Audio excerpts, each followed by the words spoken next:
Hi అండి. సర్వేజన సుఖినో భవంతు. అందరూ బాగున్నారని ఆశిస్తున్నానండి. సో ఇప్పుడు ఎర్లీ మార్నింగ్ 7:02 అయిందండి. సో ఇక్కడ ఇంటర్మీడియట్ స్కూల్ ఏమో 7:07కి స్టార్ట్ అవుతుంది, 2:30కి క్లోజ్ అవుతుందండి. సో వీళ్ళు ఎర్లీ మార్నింగే వెళ్ళిపోవాలన్నమాట. 7:04కి స్టార్ట్ అయితే 7:07కి బస్ వస్తుంది. 7:07 నుంచి 7:30 కల్లా వాళ్ళు స్కూల్కి వెళ్ళిపోతారండి.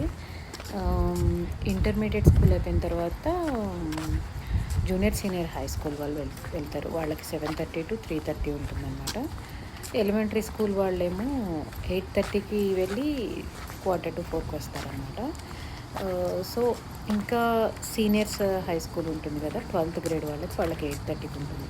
అదేంటో సిస్టమ్ ఇక్కడ అర్థం కాదండి. చిన్నపిల్లలకేమో లేట్గా ఉండాలి, ఇక్కడేమో రివర్స్ ఉంటుంది. మరి మేబీ ముందు ఫ్యూచర్లో అలవాటు అవ్వడానికి అలా పెడతారేమో, నాకు అర్థం కాదు.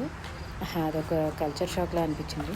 కల్చర్ షాక్ అంటే ఏం లేదండి, వాళ్ళ ఒక వే ఆఫ్ లైఫ్ అనేది మనకి డిఫరెంట్గా అనిపిస్తే అదే కల్చర్ షాక్ అనమాట. సో ఇక్కడ వే ఆఫ్ లైఫ్ ఇలా ఉంటుంది. సో చూడండి, అక్కడ బస్సు బ్లింక్ అవుతుంది కదా, అది వాళ్ళ స్కూల్ బస్సు. అందరూ ఇక్కడ అపార్ట్మెంట్, ఇల్లు అయితే ఇళ్ళ దగ్గర బస్సు అయితే ఆగుతుందండి. సో ఆ బస్సు ఆగినప్పుడు పైన రెడ్ ఏదన్నా ఒక ఫ్లాషింగ్ లైట్ ఫ్లాష్ అవుతూ ఉందంటే కంపల్సరీ బ్యాక్ సైడ్ నుంచి వచ్చే వెహికల్స్, ఫ్రంట్ సైడ్ నుంచి వచ్చే వెహికల్స్ కంపల్సరీ ఆపాలండి. లేదంటే ఫైన్ వేస్తారు, పెనాల్టీ పడుతుంది. సమ్టైమ్స్ లైసెన్స్ కూడా రద్దు చేయొచ్చు అనమాట. సో ఇలా అందరూ గ్యాదర్ అవుతారు. 7:07 కల్లా బస్సు వచ్చేస్తుంది అనమాట. అదిగోండి వచ్చేసింది బస్సు. 7:07కి ఎగ్జాక్ట్గా ఉంటుందండి. అసలు ఎంత యాక్యురేట్ ఉంటుందంటే సిస్టము. వెదర్ కూడా అసలు ఈరోజు వర్షం పడుతుందంటే ఈరోజు వర్షం పడుతుందంటే సమ్టైమ్స్ ఎప్పుడన్నా మిస్ అవ్వచ్చు. చూడండి, అక్కడ కార్ ఆగిపోయింది చూసారా, కంపల్సరీ ఆగాలండి. లేకపోతే అందులో ఉండే డ్రైవర్ హార్న్ చేస్తాడనమాట. పోలీస్కి కంప్లైంట్ వెళ్ళిపోతుంది వెంటనే.